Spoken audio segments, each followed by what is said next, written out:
Hello and welcome to your online lecture for the course Altered Physiology 1. In today's lecture we're covering stress and disease. Before I read out this definition on the slide, I wanted to mention a couple of things. Stress can be broadly defined as a perceived or anticipated threat that disrupts a person's well-being or their homeostasis. Stress involves a complex interaction between the body and the brain in the face of both random and constant external and internal challenges, which we call stressors that we'll speak of shortly. So in reading just off the slide here, a person experiences stress when a demand exceeds a person's coping abilities, which we can see depicted in this image here, resulting in reactions such as disturbances in cognition, emotion, behavior that can adversely affect well-being. Stress, of course, can be different for different people, but it can also be different for the same person at different times. In many instances, what was once stress becomes something that we've learned to cope with, and that thought of homeostasis, especially in this case, is really that balance between our demands and our coping abilities and trying to keep it in balance to prevent ourselves from becoming ill in various different ways. Okay, on this slide we have a couple of key terms to go over, starting with stressors. These are the things that trigger the alarm reaction. We'll talk about the alarm reaction soon down here, which is the fight or flight mechanism. So again, stressors are things that trigger the alarm reaction. And of course, it's important to remember that not all events are equally stressful for everyone, not equally. For instance, you could have an event that is stressful for one person and not another, or you can have different events in your life that are more stressful compared to other events. A stressor can be physiological or it can be psychogenic. So let's say you decide to climb Mount Everest. As you're climbing Mount Everest, you're reaching higher altitudes, and this higher altitude will cause less oxygen availability, and therefore oxygen reduction and oxygen consumption by your body, and this stresses your body physiologically. This event is really much predicted because of what we know about changes in altitude and oxygen availability, so that's a physiological response. Of course, the fear of climbing it itself would create more of a psychogenic response. But what's important about psychogenic stress is that it's very much internally driven, and what is stressful for one person isn't necessarily stressful for another, or is at least different than it is for another.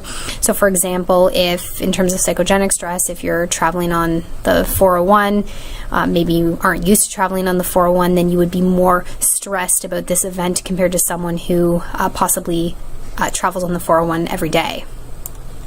Here we have the concept of the general adaptation syndrome, which is oftentimes referred to as GAS, and it is a non-specific response to different stressors, and of course they can be acute, short-lived, or they can become chronic.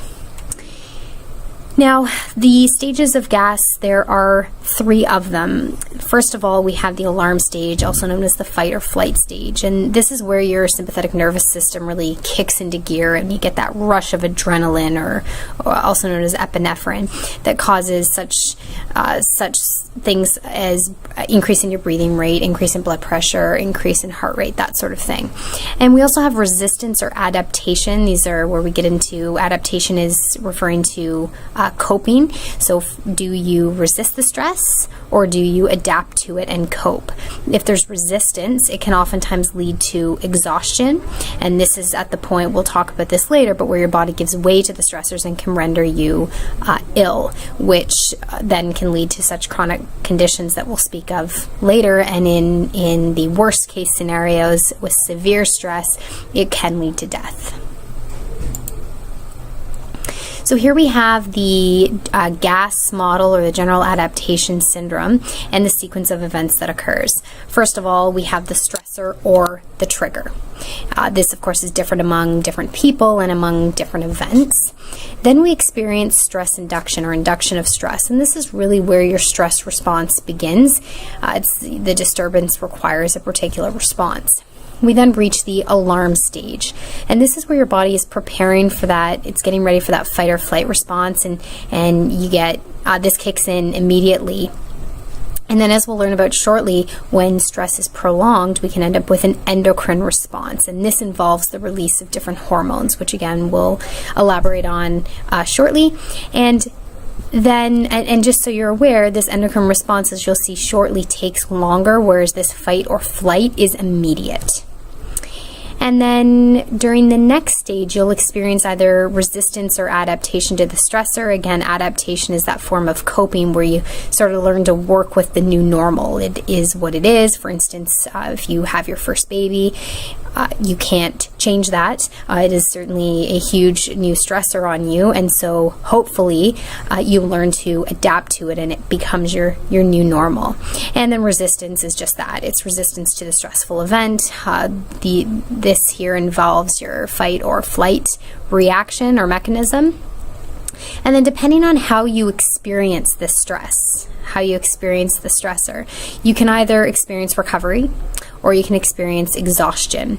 Recovery just brings you back to your baseline, or brings you back to the point where you can continue to cope with your new normal.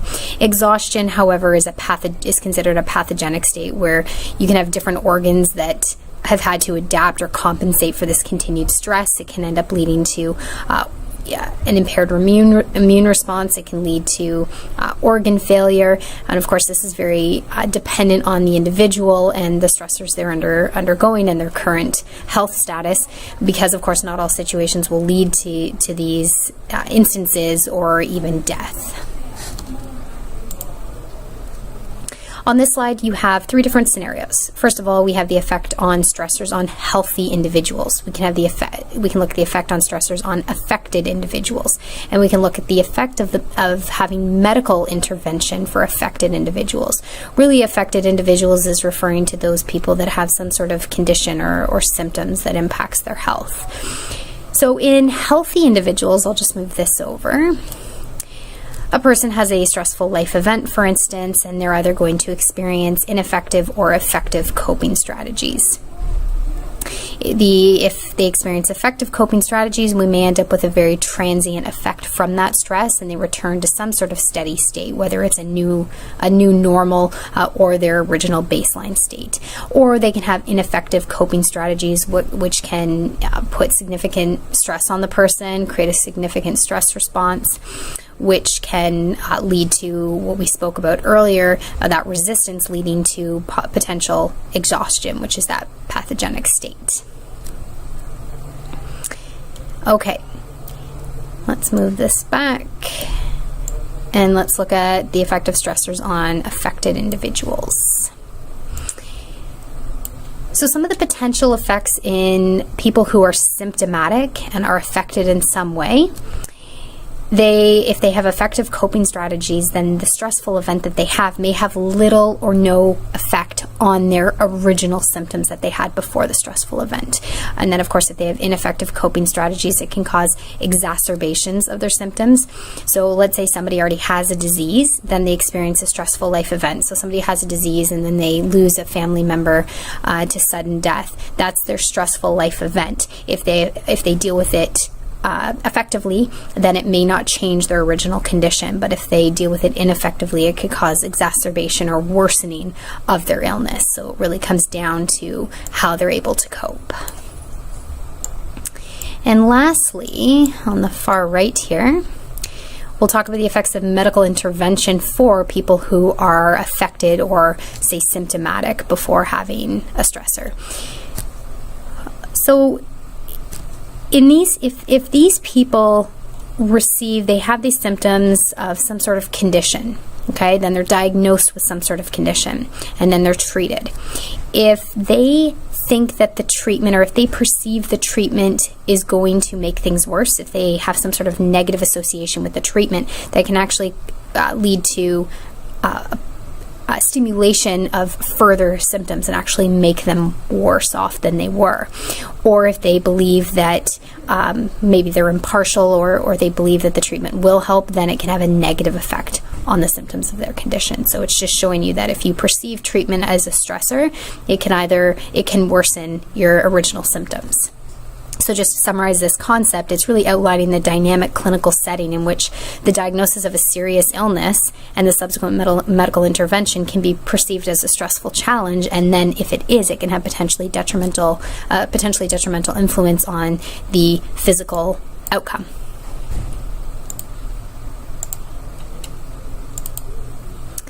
On this slide, we'll have a look at the integrated response to stress. There's immediate, short-term, and longer-term. Immediate involves the nervous system, which you have to know acts very, very quickly, hence the category immediate. And both the CNS and the ANS are involved in this, and specifically what you need to know about the ANS is that the SNS is mainly involved, or I should say the sympathetic nervous system is involved, not the SNS. The sympathetic nervous system is involved in particular when I'm talking about the ANS. And then for short term, this occurs within minutes to hours, and it involves the endocrine system. So if stress is prolonged, or when stress happens, you have this immediate response. If it's prolonged, we end up with a short-term response involving the endocrine system. And as you'll see shortly, this involves the release of both catecholamines and cortisol, which is the stress hormone. Okay, so that's catecholamines and cortisol can be released by the endocrine system within minutes to hours of short-term stress occurring. And then in the longer term, when we have longer term stress, this can actually have an impact on our body's immune system. So in this image here, you can see that when we have stress, it will activate the nervous system immediately, and then if the stress continues, we're going to have effects of the endocrine system as well as the immune system, and you can just see the integration of one to the other and how they all impact each other. So this image demonstrates the alarm stage in response to stress. So the first thing you should be aware of is the activation of different systems. Within seconds, we're going to have the release of epinephrine. And epinephrine is going to be, we're going to have the release of epinephrine, and it's going to be released because of activation of the sympathetic nervous system, and specifically from the adrenal medulla. And this happens, you should know, within seconds. If the stress response continues to last, then within minutes to hours, we're going to have the release of cortisol, and this occurs through the adrenal cortex. Okay, so cortisol, and that's going to be released from the adrenal cortex.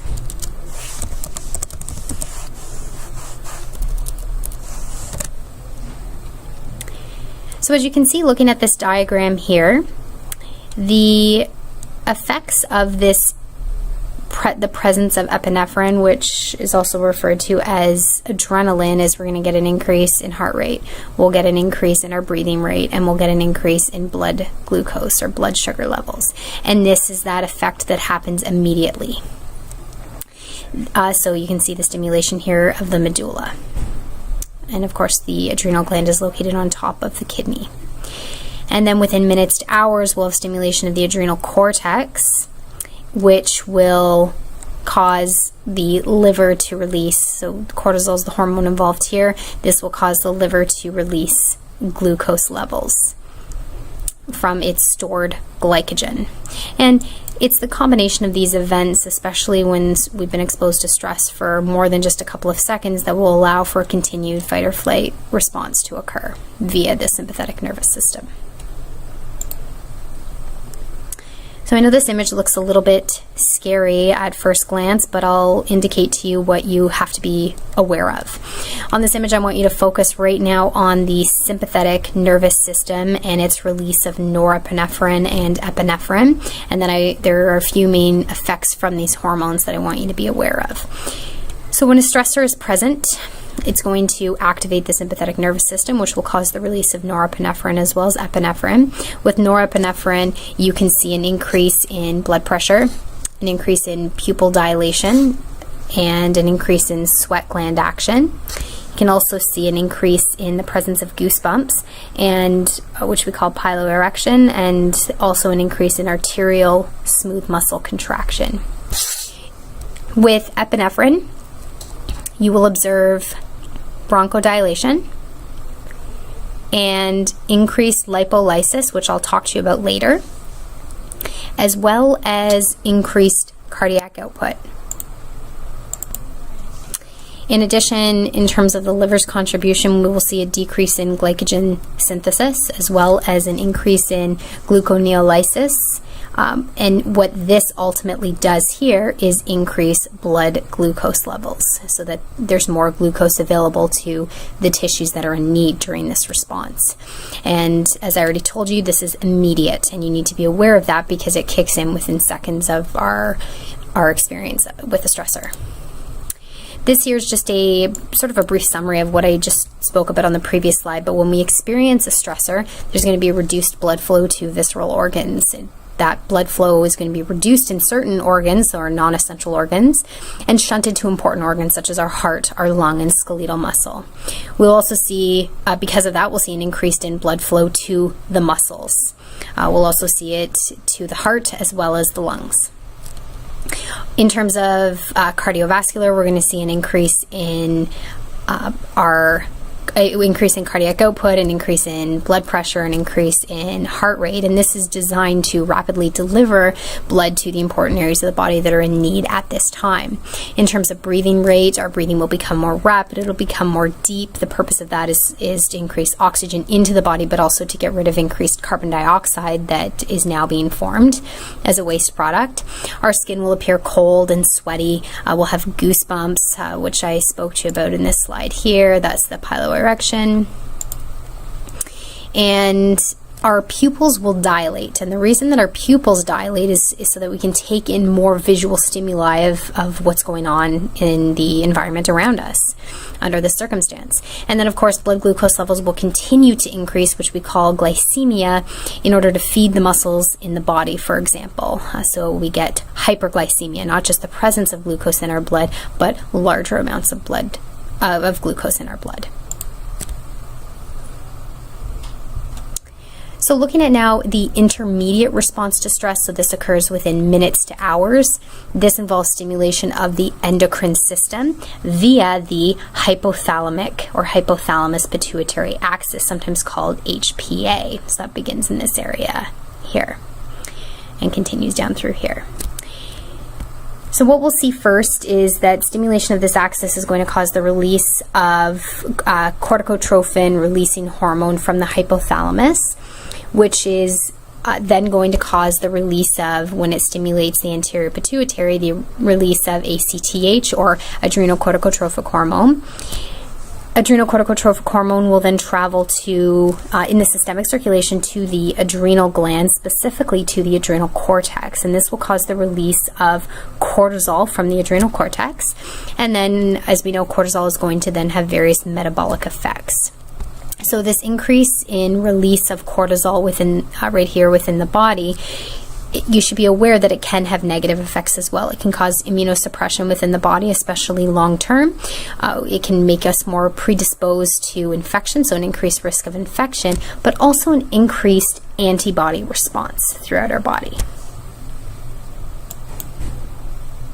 A few slides back, we focused on the sympathetic nervous system as the immediate response. Now we're looking at the effects from specifically from the anterior pituitary, so I want you to focus on this area here. And all I'm going to tell you about this, we already know about the increased ACTH, stimulation of the adrenal cortex leading to the release of cortisol.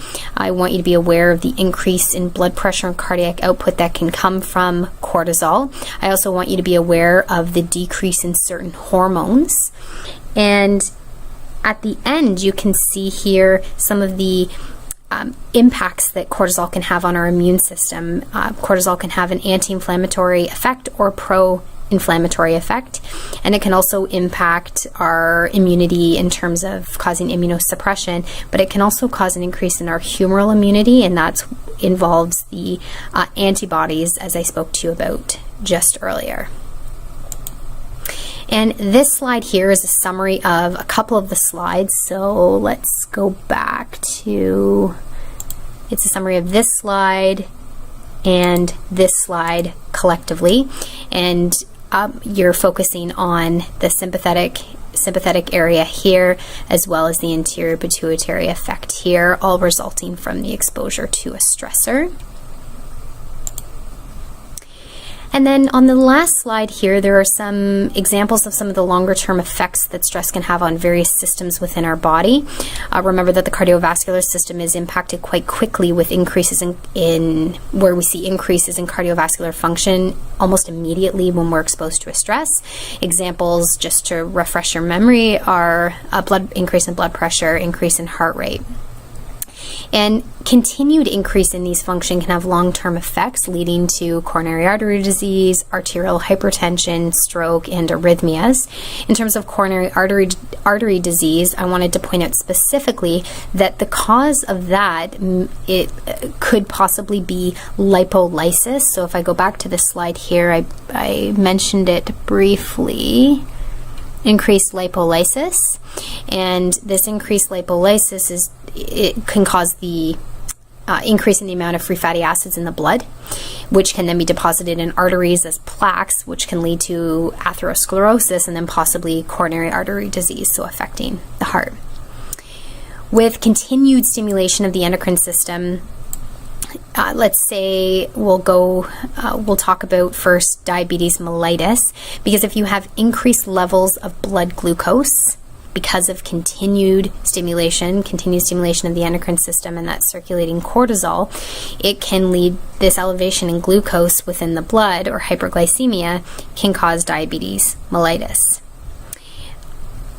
The cortisol response can also decrease follicle-stimulating hormone and luteinizing hormone, which, looking back at this slide here, you can see that effect here. And what this can do is lead to what's called secondary amenorrhea. Amenorrhea refers or means the stopping of menstruation, and it's secondary because the problem isn't with the reproductive organs, but instead it's due to the effect of stress. Continued stimulation, as we already know, can cause immunosuppression. We call it secondary immunodeficiency because the primary cause here is the stress. And then lastly, we can see effects with the gastrointestinal tract when we have long-term exposure to stress. It can lead to ulcers and bleeding ulcers, inflammatory bowel disease. This can be caused by the presence of those pro-inflammatory effects that I spoke about that promote inflammation in this area and leading to these conditions, and then diarrhea is an effect as well. So these are just examples of some of the disorders that can arise from long-term stress. Thank you for listening. That's the end of today's lecture.